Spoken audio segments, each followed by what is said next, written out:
Yozanzambe,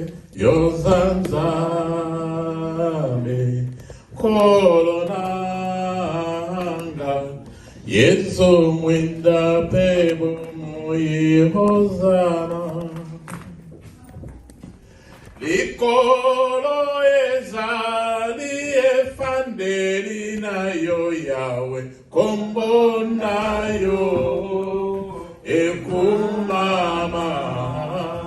Mabere majali etamboli na yo papa, kombo na yo ekuma. Zambe nanga, zambe nanga, Nikolo, kombo na yo ekuma. Zambe nanga, zambe nanga, na Nikolo, kombo na yo ekuma. Alléluia. Amen. La famille chrétienne. Nous allons nous lever avec tout le respect que je vous dois. Nous allons écouter la parole qui est écrite dans 2 Corinthiens chapitre 6.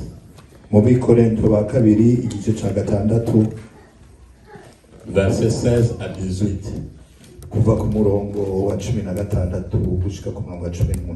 2 Corinthiens 6, 16 à 18. Abikorento ba kabiri igice cya gatandatu kuva ku murongo wa 16 gushika ku murongo wa 18. Ndasoma mu izina rya Yesu. Amen. Kandi urusengero rw'Imana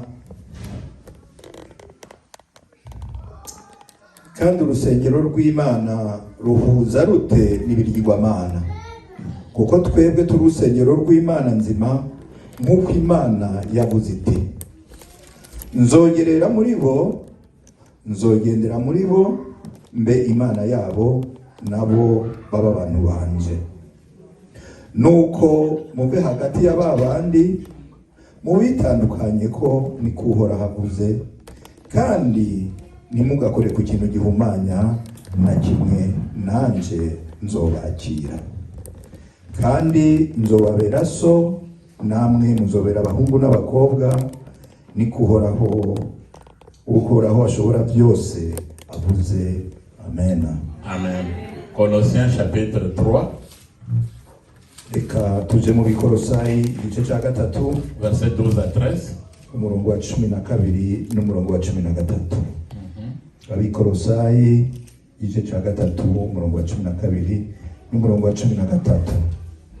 Nuko rero, nk'uko bibereye abaratoranijwe n'Imana bera bakundwa nayo, mwambara umutima w'ikigongwe, ineza, ukwicisha bugufi, ugutekereza no kwihangana, mwihanganirana, muharirana iyo umuntu agize icapfa n'uwundi, nk'uko umwami wacu yabahariye, namwe muba ariko muharirana. Amina. Amen. On peut s'asseoir. Turashobora kwicara. Je ne vous dis pas de nier ou d'abandonner la famille biologique.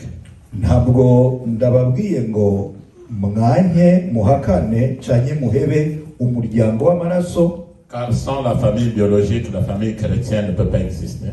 kuko ata muryango w'amaraso n'umuryango w'Ukristo ntushobora kubaho. Mais je voulais demander d'abord à toutes les familles d'être assidus dans la prière. Ariko nagira nsabe imiryango yose kugira ngo ikomere kandi ibe abanyembaraga mu masengesho. Si tu apprends à un enfant de dire maman, apprends aussi à un enfant de dire Jésus-Christ, il grandira avec le nom de Jésus. Niwa wigisha umwana guhamagara mama, uzumwigishe no kuvuga izina rya Yesu Kristo, azokura avuga izina rya Yesu Kristo. Dans le premier texte, c'est Paul qui parle aux Corinthiens. Mu gisomo cya mbere ni Paulo avugana n'Abikorinto. Il leur rappelle ce que Dieu avait dit aux enfants d'Israël. abibutsa ivy'Imana yari yasezeraniye abana b'Isirayeli. Il dit sortez de leur milieu. Arababwira ati sohoka muri bo. N'adorez plus les idoles, n'adorez pas les idoles. Nimukomeze gusenga ibigirwamana. Vous savez que l'idolâtrie aujourd'hui ou le mysticisme est en train de battre record dans le monde. Murabizi ko gusenga ibigirwamana canke gusenga ibitaboneka ivy'imyuka itaboneka ariko arivyo vyabaye. Il y a eu même de l'infiltration dans l'église. Des chrétiens qui pratiquent, des pasteurs, des serviteurs de Dieu, qui sont même dans la magie. Ils font partie des églises. Kandi ivyo bintu vyaranyengetereye no mu rusengero ugasanga abakristu bavanze kristu no kubikora abakozi b'Imana abapasteri bakora ivya Yesu bongera bakora n'ivy'ubukorikori bongera bakora n'ivya maji. Église, c'est en ce moment-là que je vous demande d'être fort dans la prière. Parce que si vous avez des infiltrés comme ça là, avec le feu de la prière, ils vont fuir d'eux-mêmes.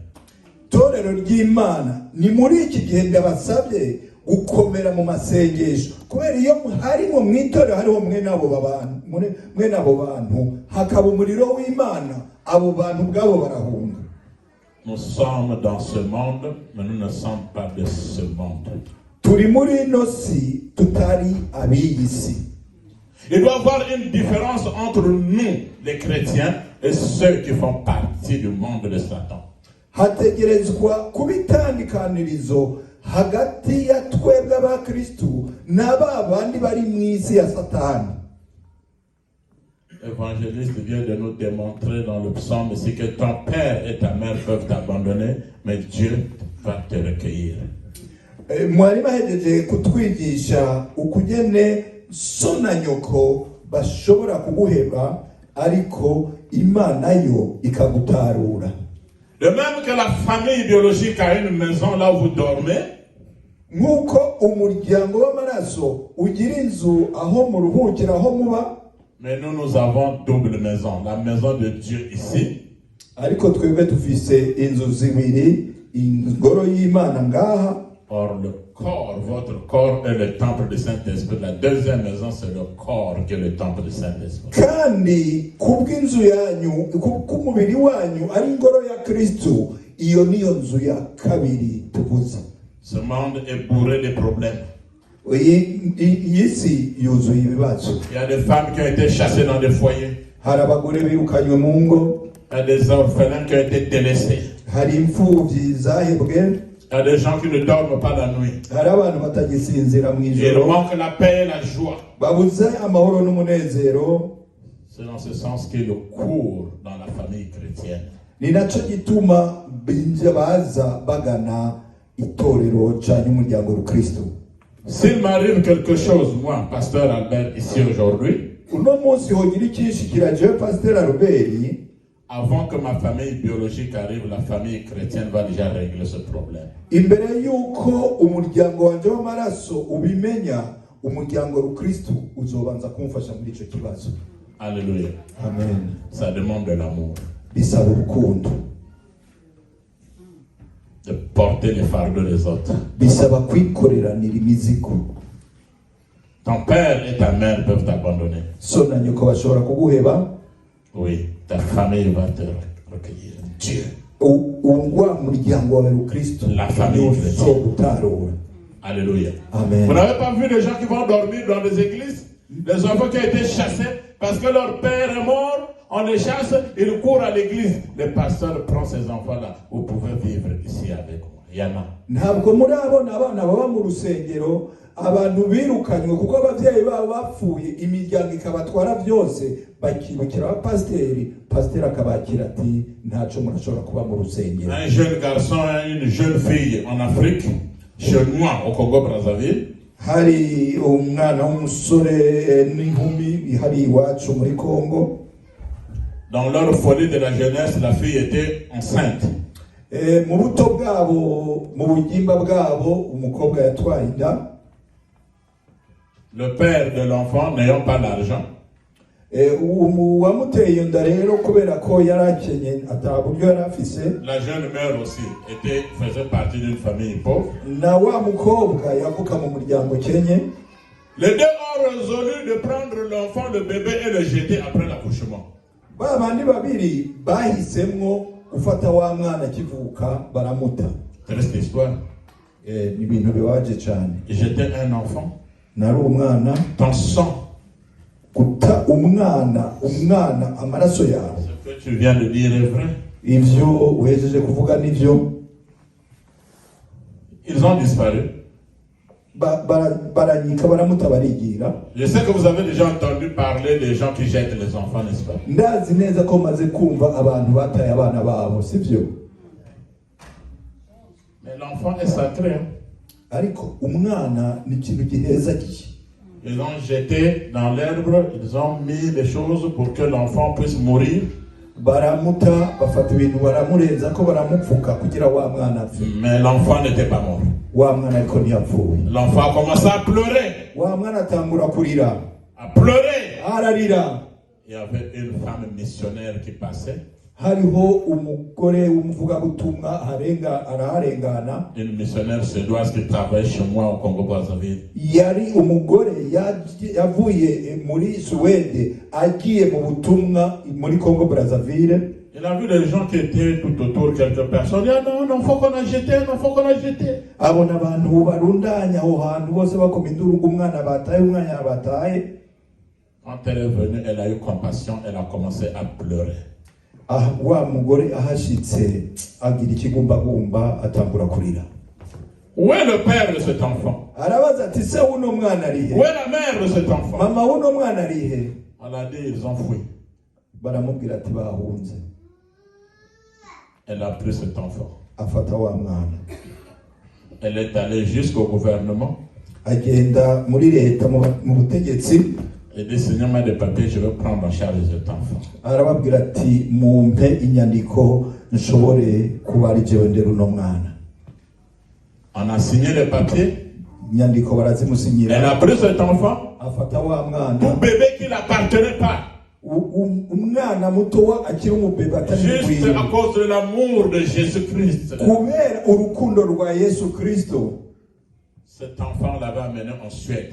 Wa mwana bamuzana muri Suède. Aujourd'hui, il peut avoir dans les 50 ans. Wa mwana uashobora kuba afite imyaka 50. Yes, chez moi. Amen. À cause de Jésus-Christ qu'on l'avait récupéré. Ni kubera Yesu wa mwana yamwakiriye. Quand l'enfant est parti au Congo, pour voir au moins sa famille. Wa mwana asubiye i Congo kurondera umuryango wiwe. Elle ne connaissait pas la langue congolaise, elle parlait de suédois, donc il fallait un interprète. Le père et la mère sont sortis. C'est notre enfant. Oh, c'est vous qui m'avez jeté. Donc vous m'avez tué vivant. Hanyuma ntabwo yarazi kuvuga ururimi rwa hariya yacisha kusigura. Hanyuma babavyeyi barabimenye baraza baramubwira ati nitwebwe abavyeyi bawe nimwe mwavye mu yandi majambo mwanyishe ndi muzima. Si tu as été rejeté par quelqu'un, ni waba warata hariho wakutaye, négligé par la famille, négligé par ta famille, ni waba waranswe n'umuryango wawe, même si c'était des amis qui t'ont mis à part, naho bo barabagenzi inshuti zawe zakutaye. Ne t'inquiète, tu as un ami fidèle qu'on appelle Jésus-Christ de Nazareth. Ntuzubabare kuko mufise inshuti y'ukuri Yesu Kristo w'i Nazareti. Alléluia. Amen. Le problème dans une famille, les problèmes ne manquent jamais. Ingorane mu muryango ntizigera zibura. Même là où vous êtes à la maison, les problèmes ne peuvent pas manquer. Entre messieurs et dames, les problèmes ne manquent jamais. Entre les enfants et les parents, les problèmes ne manquent jamais. Aho muri mu ngo zanyu ingorane ntizibura hagati y'umugabo n'umugore, hagati y'abavyeyi n'abana, mbere no hagati y'abana ubwabo ingorane ntizibura. Mais à chaque problème, on peut trouver une solution. Ariko ku ngorane iyo ariyo yose harashobora kuboneka inyishu. Si les politiciens peuvent trouver des solutions entre eux, nibaba abakora politiki bashobora kuronka ibisubizo, hashobora kuronka inyishu hagati yabo, à combien plus forte raison une famille chrétienne. Nibaza ko umuryango rukristo wo buri nyishu gute. Je suis allé dans une église au nord où l'église était divisée. Ce camp et l'autre camp ne se disaient pas bonjour, mais ils sont dans une église en train de prier. hari itorero urusengero nagiyemwo iyo mu buraruko bwa Norvege, nsanga mu itorero bayigabemo kubiri, kandi uwari muri uno mugwi ntabwo yashobora kuramutsa uri mu yundi mugwi. Et à la fin, ceux-ci s'en vont, les autres vont aussi de l'autre côté. Il dit, mais qu'est-ce qui se passe? Ils disent, nous avec eux, on ne s'entend pas, on ne se dit même pas bonjour. Dans une église, je vous dis vrai. Heza gusenga bamwe bakagenda mu ruhande rwabo abandi bakagenda mu ruhande rwabo. Ndababaza nti nibiki ngo bajya ntitwumvikana mu rusengero rumwe. Ce sont des chrétiens d'aujourd'hui. Abo ni abakristo bono. Ne soyez pas ce genre de chrétiens. Ariko ntimube abakristo. Yesu ashimwe. Amen. Yesu ashimwe. Amen. Et c'est là où Paul dit dans Colossiens que même s'il y a des problèmes, pardonnez-vous comme Jésus-Christ vous a pardonné.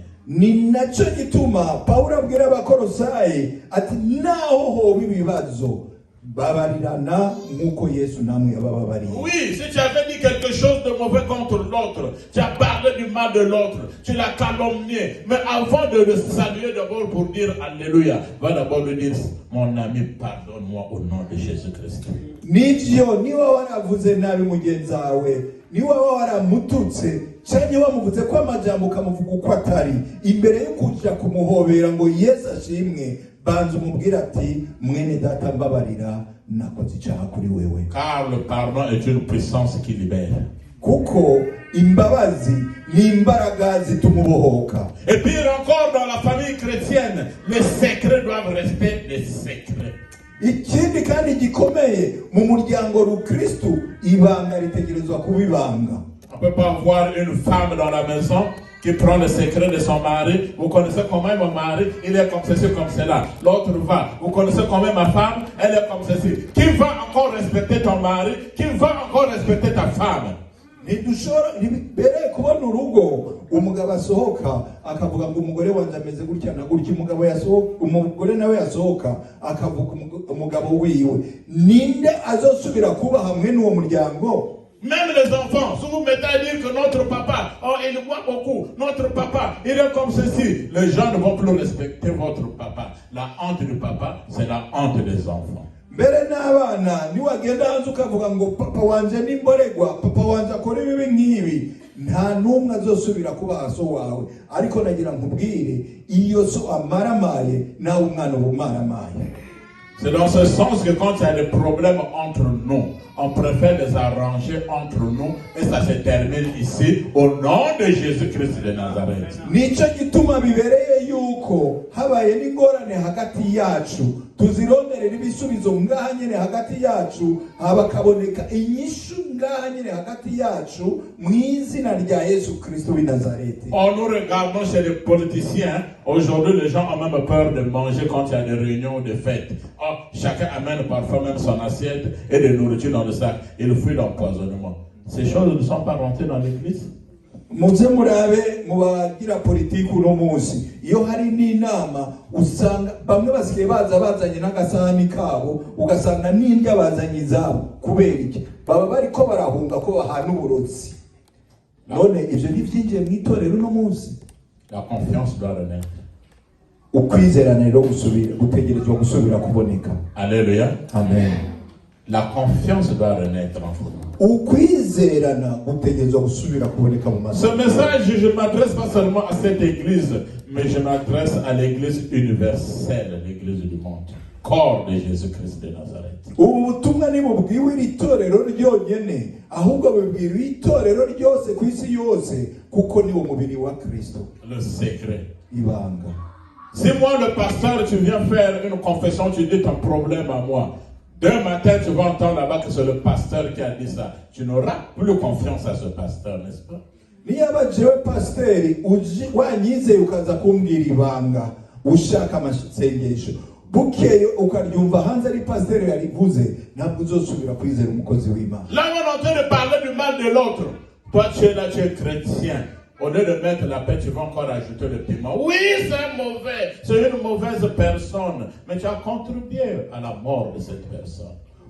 Aho bariko baravuga nabi mwene so, kandi wewe uri umukristo, ukaja kongereza gushiramwo agapiripiri, hakugira icuguze ciza, ukaba ari umutsindagira, wafashije mu kumwica mu buryo bw'umwuka. Et on vous demande aussi d'avoir, de même que vous pouvez respecter vos pères et vos mères dans vos familles, respectez aussi ceux qui vous conduisent spirituellement, respectez les conducteurs. rero kandi ikindi nk'uko mwubaha ababyeyi mukubaha papa na mama birabereye ko mwubaha n'abo babarongoye mu itorero. Tu peux nous lire Hébreux chapitre 13 verset 17. Dusomera mu Baheburayo igice cya 13 umurongo wa 17. Hébreux 13 17. Baheburayo 13 umurongo wa 17. Alléluia. Alléluia. Hébreux 13 17.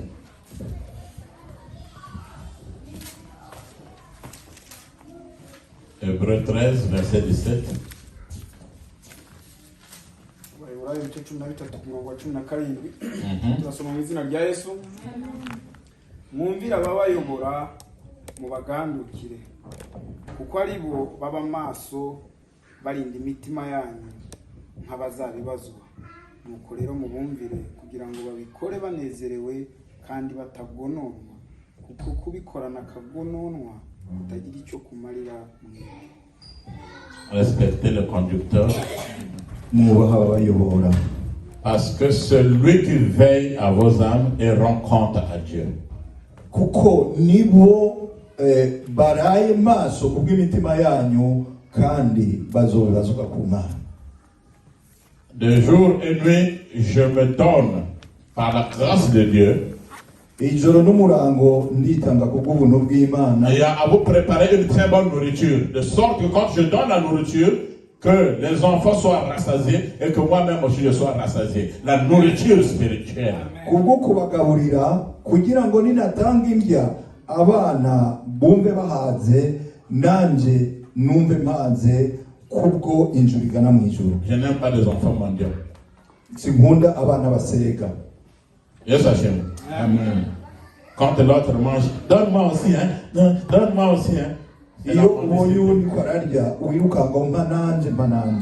il y a des mendiants qui vont des églises en église. Vous tournez ici, non, la parole là ne se fait pas. Tu vas encore là-bas, cette parole ne se fait pas. Tu vas encore là-bas, cette parole ne se fait pas. Vous êtes des mendiants. Hariho abana babasezi mu ijambo ry'Imana baja muri litorero bagasira ijambo ntirikwiye bakiruka murindi iri jambo ntirikwiye bakiruka murindi ntibagubwe neza abo nabasezi mu buryo bumwe. La Bible dit clairement qu'il n'est pas bon pour les gens, pour les chrétiens de changer des assemblées. Alléluia.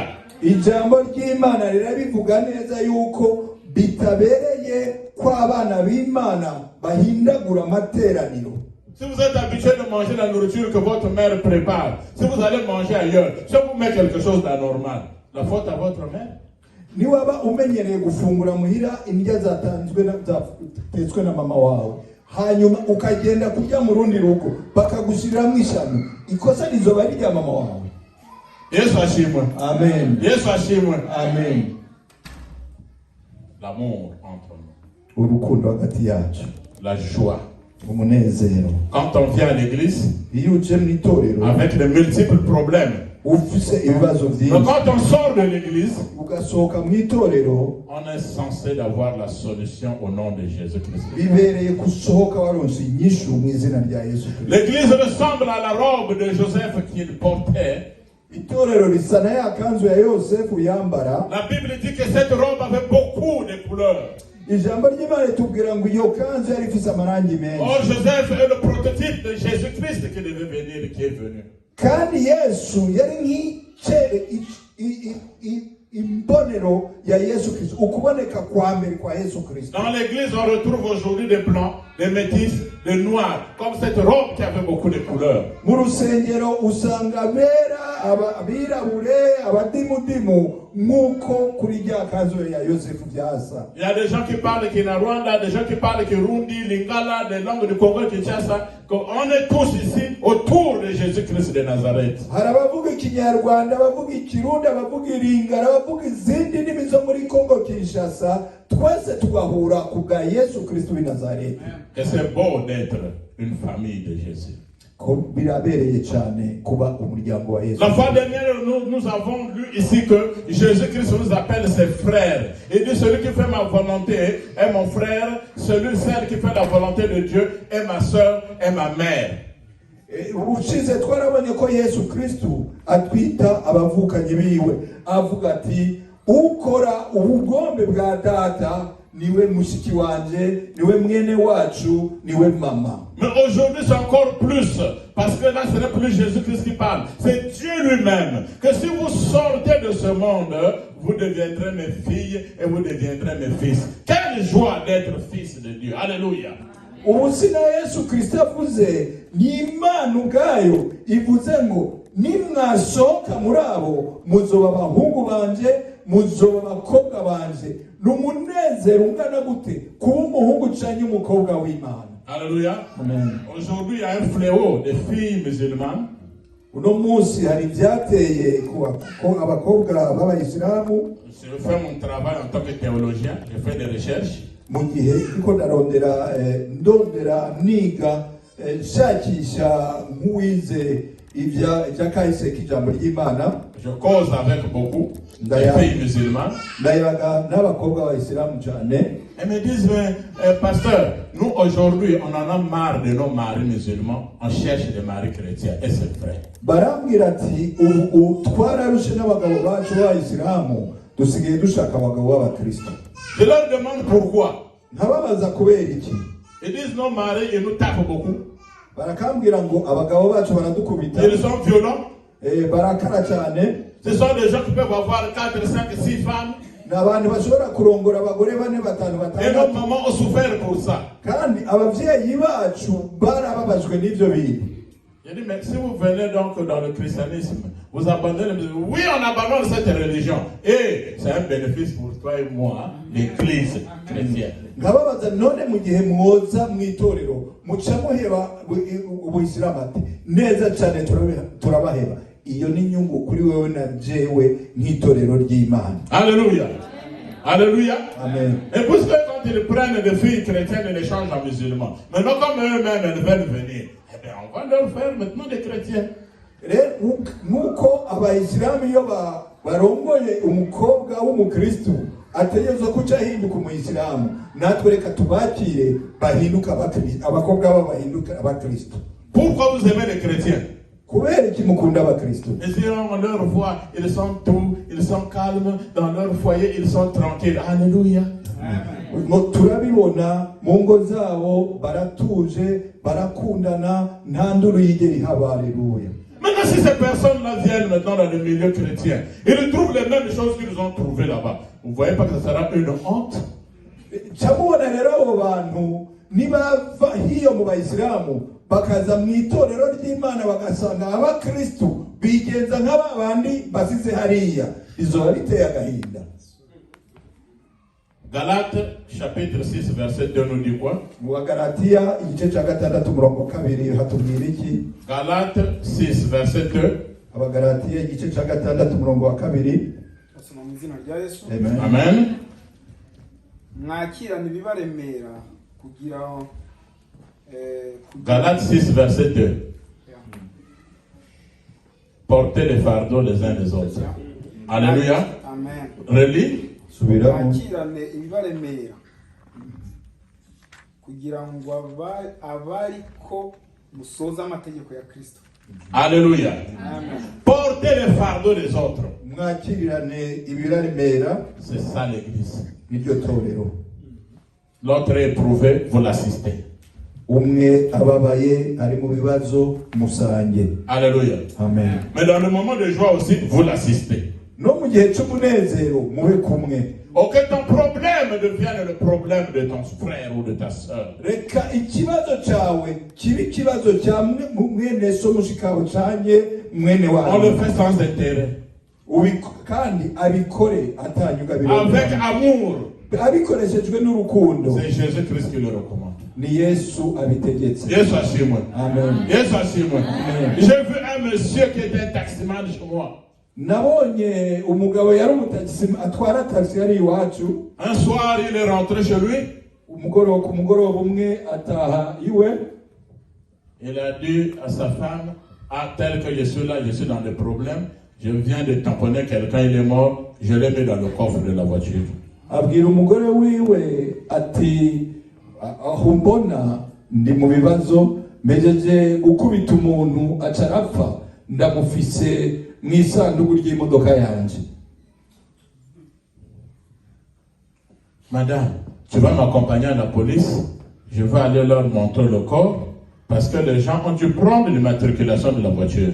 Aramubwira ati rero mutambukanyi wanje umperekeze kuri polisi nje kubereka uyo muntu yapfuye kubera yuko ababibonye bamaze kumenya imodoka yanje. Yes, Hashimo. Amen. La femme a dit, ah, mon mari, on s'est marié pour le meilleur et pour le pire. Hein? Allons-y, même si on nous emprisonne, nous devons si je vais rentrer en prison. Quel genre de femme? Alléluia! Wa mugore aramubwira ati mushinga naye wanje twasezeranye kuzobana mu biryoshe no mu bibishe, reka tujane n'ivyaba ngombwa badupfunye twese. Mbega umugore w'umutima. Le monsieur commence à pleurer. Wa mugabo batangura kurira. La femme dit que ce n'est pas le moment de pleurer, mais c'est le moment de prier. Alléluia. Wa mugore aramubwira ati si igihe cyo gutangura kurira ahubwo n'igihe cyo gutangura gusenga. Après il a dit, on ne peut pas aller comme ça là, nous allons voir le pasteur et lui expliquer. Suivez. Hanyuma aramubwira ati ntabwo dushobora kuca twihuta kugenda, reka tugende kubanza kuraba umushumba tubimusigurire. Pasteur, c'est moi. Baradodori wanje ati pasteur ni twebwe. C'est qui? Il a donné son nom. Je ne peux pas donner son nom ici, mais je connais. Aravuga izina, ndamubaza urinde, aravuga izina ryiwe ariko ntabwo norivugira ngaha. Le pasteur ouvre, il était nuit. Pasteur arugurura hari mwijoro. Il rentre avec sa femme, la femme et lui. Le monsieur commence à pleurer. Barinjira n'umugore wiwe wa mugabo atangura kurira. Il dit, pasteur, je suis venu pour un problème. Je venais de tamponner quelqu'un, la personne est morte. Et j'ai pris le corps, j'ai mis derrière. Si on peut aller à la police, tu m'accompagnes chez notre pasteur. Le pasteur dit, hé! Maman, oui. Moi, je vais aller à la police là-bas. Non, je vais prier pour toi. Et puis vous allez vous débrouiller vous-même. Quel genre de pasteur? Hanyuma rero pasteur arabakira, wa mugabo aramubwira ati rero pasteri meje nakubise umuntu aca arapfa ndamufise mu isanduku ry'imodoka, rero narinje kukubwira ngo uduherekeze kuri polisi kubera ni wowe pasteri wacu woduhumuriza. Jewe ndabaherekeje mwise umuntu uwo n'umupasteri n'umwongere kabuki. Écoutez la prière du pasteur. Mwumvirize isengesho rya pasteri. Seigneur notre Dieu. Il tremble. Pasteur atangura kujugubira ati mana mushobora. Donne la force à ce monsieur, à ce frère. Muhimbaraga uyu mugabo. Pour qu'il, quand il va aller en prison, que lui arrive rien en mal. Kugira ngo niyapfungwa ntihazagire ikimushikira kibi. Une prière qui n'a fait qu'une minute, après il dit Amen. Mu isengesho ry'umunota umwe yaciye avuga ati amina. Et puis il dit ayez courage. Arababwira rero ngo mugire imbaraga. Quel genre de frères nous sommes, église? Turi abavukanya bahe torero ry'Imana. Monsieur et dames sont sortis de là dessus. Wa mugabo n'umugore barasohotse ariko Même quand il disait Amen, ils n'ont pas répondu Amen. No mu mwanya pasteur yavuze ngo amina bo bariko barasohoka nabi. Amen. Ils sont allés voir encore un diacre. Le diacre a fait la même chose. Il dit non. C'est vrai qu'on s'aime en Jésus-Christ, mais là, c'est un crime. Allez vous débrouiller vous-même. Bacha bagenda kura mudiyakoni nawe wa mudiyakoni abagirira kwa kundi nyene ati nivyo turakundana muri Yesu ariko icyo ni icyaha gikomeye genda namwe mwigeragereze. Ils sont allés voir maintenant deux chanteurs de l'église. Hanyuma mu nyuma bagiye kuraba abantu abaririmbyi babiri bo mu rusengero. Un couple. Umugabo n'umugore. Alléluia. Amen. Le problème, ce n'est pas servir Dieu bien-aimé dans le Seigneur. Ikibazo sugukorera Imana gusa bakundwa muri Kristo. Le problème, ce n'est pas venir à l'église tous les jours. Ikibazo sukuza mu rusengero misi yose. Mais le problème, c'est servir Dieu avec un bon cœur. Prier Dieu avec un cœur ouvert. Ariko ikibazo ni ugusenga imana n'umutima mwiza ukayikorera n'umutima wugurutse. Un vrai amour. Urukundo nyakuri. Alléluia. Amen. Un vrai amour. Urukundo nyakuri. Ce couple de chanteurs ont dit rentrer. Baba ririmbyi babiri w'abagabo Ils n'umugore. n'étaient pas des pasteurs, Ntabwo bari abapasitori, ils n'étaient pas des évangélistes ou des diacres. ntibari n'abavugabutumwa cyane abadiyakoni, Juste des chanteurs. bari abaririmbyi gusa. Ils dit rentrer, ils ont expliqué le problème. Barababwira ati karibu, hanyuma nabo barabasigurira ibyashitse. Ce couple a commencé à fondre de larmes. Baba Kristo wa muryango utangura kurira. Ils ont dit à leur couple, on va s'agenouiller et prier. Barababwira ati bavukanye reka dupfukame dusenge. Oui, là où vous irez mourir, nous aussi on va mourir. Ati aho mugenda kugwa natwe no tuza kugwa.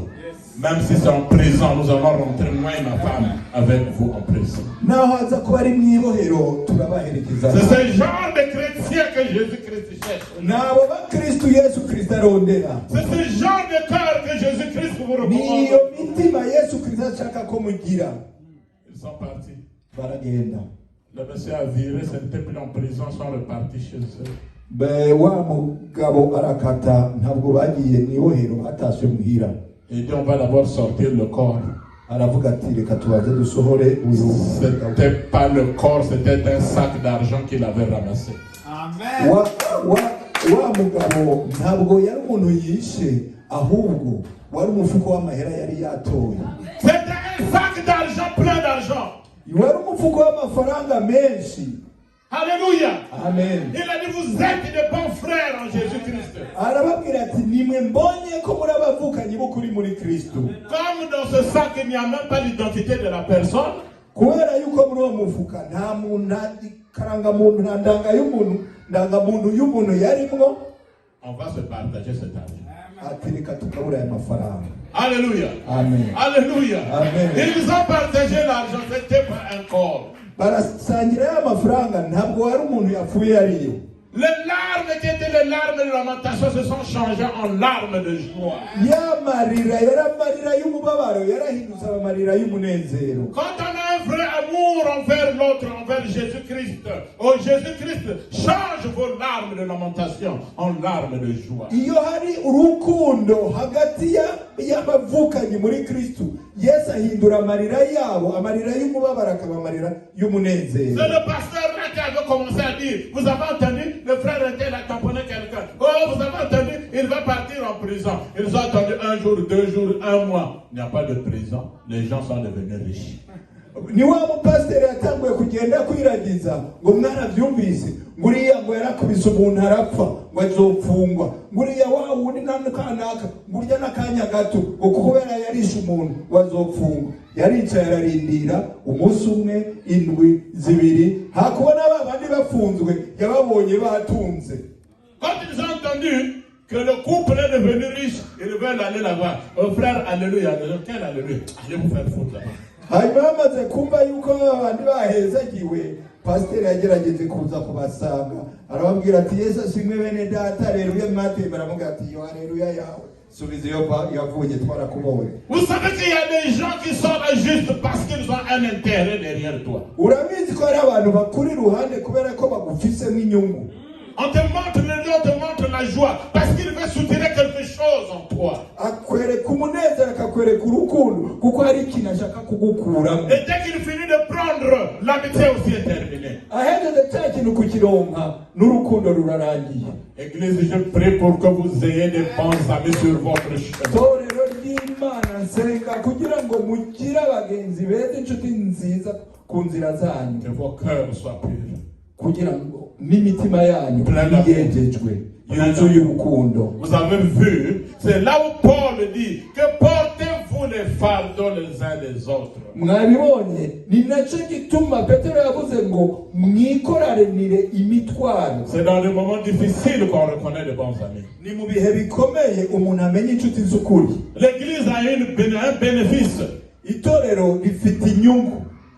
Quand nous formons une famille chrétienne, là où vraiment il y a la joie, le diable ne peut pas pénétrer parce qu'il sait qu'ils sont unis. Unissons-nous autour de Jésus-Christ de Nazareth. iyo twuzuye urukundo hakaba umunezero na satani ntabwo ashobora kwinjira kubera yuko azi abantu bari kumwe abazi ko abantu bashyigikiranye rero tube umwe mu rukundo rwa Yesu Kristo. Mais dans une église où il y a des divisions, des mésententes, des calomnies, des injures, du mensonge, oh, le diable trouve ça vraiment du lait et du gâteau. Il vient, il s'installe dans cette église. ariko itorero ririmo ukubesheranira ugutukana ukuvugana nabi ukubesheranira satani araza akaronka intebe akicara agahimbarwa. Mais si on vient parler du mal de l'évangéliste de Dieu, tu dis tais-toi, je ne veux pas que tu parles de mal de mon évangéliste. Alléluia. La personne aura honte. ariko baje bakavuga bariko baravuga nabi mwarimu Edwin ukababwira ati hora sinshaka ko muvuga nabi umwigisha wanje wa muntu azogira isoni nazosubira kuvuga. Alléluia. Amen. Alléluia. Portez les fardeaux des autres. Mwikoranira imitwaro. Nous allons terminer bientôt. Kugira turangize. Qui peut nous lire Jean? Ninde dusomera muri Yohana. Suivez bien Jean. Mukurikire neza Yohana. Le chapitre 20, versets 11 à 15. Igice cya 20 kuva ku murongo wa 11 gushika ku murongo wa 15. Oui, Jean 20, 11 à 15. Yohani 20 kuva ku 11 gushika ku 15. Turasoma mu izina rya Yesu. Amen. Amagambo uravuga ngo Yesu yiyereka Mariya Magadalena. Ariko Mariya yarahagaze igituro arira. Akirira arunama arunguka mu gituro. Abona abamarayika babiri bambaye imyenda yera bicaye umwe ku musego n'undi mu mirambizo aho intumbi ya Yesu intumbi ya Yesu yari yarashyizwe. Baramubaza bati mugore urarizwa n'iki? Arabasubiza ati nuko bakuye mu mwami wanjye nanjye sinzaho bamushyize. Amaze kuvuga atyo arakebuka abona Yesu ahagaze ariko ntiyamenya ko ari we. Yesu aramubaza ati mugore urarizwa n'iki? Urashaka nde? Yibwira ko ari umurinzi w'agashyamba aramubwira ati mutware niba ari wowe umujyanye ahandi mbwira aho umushyize nanjye mukureyo. Amen. Amen. Amen. Amen. Amen. Je ne sais pas si vous avez bien suivi comme j'ai suivi. Sinzi yuko mwakurikiranye neza muko nanje nakurikira. À la croix, umusaraba Jésus-Christ avait dit à Marie, Yesu yabwiye Mariya, femme, mugore, voici ton fils. Nguyu umwana wawe. Fils, muhungu, voici ta mère. Nguyu mama wawe. Le fils était bien Jean. Uwo muhungu yari Yohana. Jean qui n'était même pas, Yohana nta nubwo yari, qui ne sortait pas du ventre de Marie. Ntabwo yari yavyawe na Mariya. Mais en fait, c'est là où il y a eu la passation de service entre la famille chrétienne et la famille biologique. Ariko muri ayo majambo habaye ukwimura kuva ku muryango w'amaraso abinjiza mu muryango rukristo. Qui peut avoir un cœur comme celui de Marie de Magdala? Ninde ashobora kugira umutima nk'umutima wa Mariya? Oh, cette femme, c'est pas elle qui avait mis au monde Jésus-Christ. Uwo mugore siwe yari yaravyaye Yesu Kristo. La Bible dit qu'elle partait chaque matin au tombeau, à la tombe. Ijambo ry'Imana rivuga ko misi yose ibitondo byose yabyuka agenda ku mva. Marie, sa mère qui l'avait mise au monde, ne partait pas là. Ariko Mariya we uwamuvyaye Mariya ntabwo we yagenda misi yose. Mais c'était la famille chrétienne bien-aimée dans le Seigneur. Ariko wari umuryango rukristo. Bien-aimés dans le Seigneur. Enfants, toutes les mamans que vous voyez, respectez-les, appelez-leur maman. Abavyeyi bose mubona mububahe mubite ba mama. Et les mamans et les papas, tous les enfants que vous voyez, appelez-leur mes enfants. mwebwe namwe bavyeyi abapapa n'abamama abana bose mubona aha mubabita abana banyu. Marie de Magdala a prouvé encore un acte d'amour. Uyu Maria yasubiye kwerekana izindi mbaraga ubundi bushobozi Est-ce que vous vous rendez compte que Jésus-Christ était déjà mort? Mbese muratahura neza ko Yesu yari yamaze gupfa? Même les disciples ne sont pas partis. Mbere n'intumwa nta nubwo zahagiye. Marie de Magdala était une disciple qui suivait Jésus-Christ de loin. Maria yari umwigishwa yakurikira Yesu Kristo ariko ari kure y'abantu. C'est pas elle qui avait mis au monde Jésus-Christ. Siwe yabyaye Yesu Kristo. Mais elle partait quand même au cimetière. Ariko yagenda imisi yose kumva. La Bible dit que quand elle a regardé, elle a vu que Jésus-Christ n'était plus dans le tombeau. Il y avait un ange qui était assis à la tête et un autre vers le pied.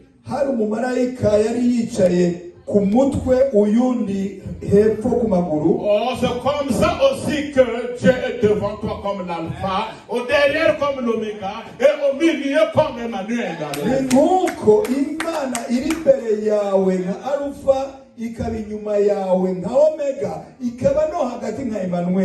Mais Jésus-Christ n'était plus là, il n'y avait que les anges. Les anges l'ont demandé, femme, que cherches-tu? Et dit, je cherche mon Seigneur. Je pense qu'ils l'ont volé. Je cherche mon Seigneur. Je cherche mon Jésus-Christ de Nazareth. Une situation qui est déjà finie. Pour les gens pensaient que Jésus-Christ était mort, il ne devait plus ressusciter. Mais elle est venue. Elle a vu Jésus-Christ derrière, ne sachant pas que c'était Jésus. Il dit, jardinier, on avait enterré Jésus-Christ dans le jardin. Or, Jésus-Christ est le deuxième Adam. Car l'histoire a commencé aussi dans un jardin avec Adam et Ève.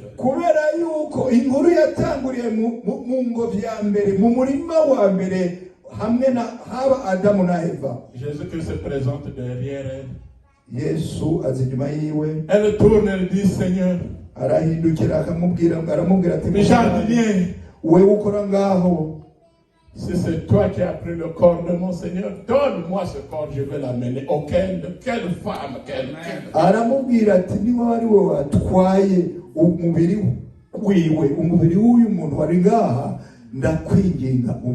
c'est-à-dire qu'on pouvait la donner à une personne qui est morte, qui commence à dégager. Mais pour elle, l'essentiel, c'était amener Jésus-Christ, pour lui ou pas, qui regarde chez elle à la maison. Alléluia.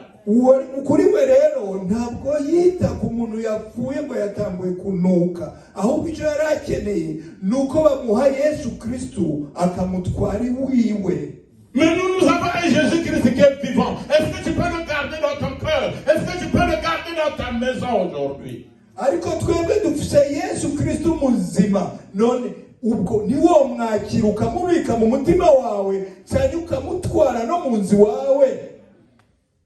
Jésus se retourne et dit, Marie. Oui, il appelait par son nom parce que Jésus-Christ a eu compassion de cette femme qui venait veiller à la tombe nuit et jour.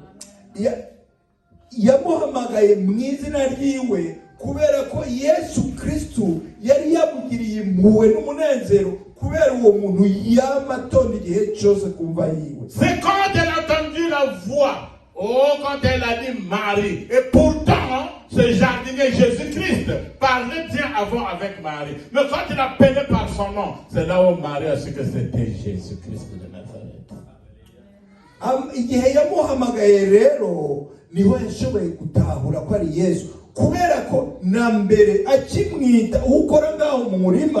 baravuganye ariko ntiyumvise kwijwa rya Yesu Kristo. Nigihe Yesu amubwira muhamagara ati Maria, niho yashoboye gutahura ko ari Yesu Kristo. Qu'aujourd'hui, Jésus-Christ t'appelle par ton nom, François. Reka uno munsi Yesu aguhamagare mu izina ryawe François. Or, est-ce qu'il peut t'appeler par ton nom, Mahombi Chantal? Mbega ntiyoguhamagara mu izina ryawe Mahombi Chantal? Est-ce qu'il peut t'appeler par ton nom, Espérance? Niyoguhamagara mu izina ryawe Est-ce Espérance? que Jésus-Christ peut t'appeler par ton nom, Géraldine? Ntabwo yoguhamagara uno munsi mu izina ryawe Est-ce que Gerard? Jésus-Christ peut t'appeler par ton nom, évangéliste Dieu? Ntabwo Yesu Kristo uno munsi yoguhamagara mu izina ryawe. Ça veut dire que Jésus-Christ vous connaît et nous connaît personnellement. Nukuvuga ko Yesu atuzi umwe wese ku giti ciwe. Pour qu'il t'appelle, il faut être justement à côté de lui, lui prouver son amour comme Marie de Magdala.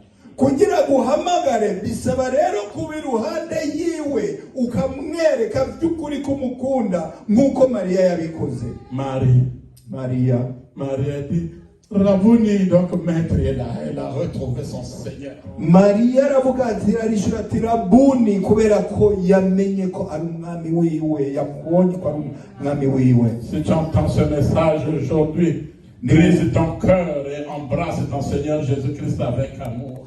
Ni wumvise ubutumwa uno munsi, janjagura umutima wawe hanyuma uhobere wakire Yesu Kristo n'urukundo rwe. La première femme, Ève, avait failli dans le jardin d'Éden avec le serpent. Umugore wa mbere Eva yari yacumuye akoreshejwe n'inzoka mu murima wa Mais il y a Edeni. une femme qui est venue donner la valeur et à la femme à corriger ses erreurs.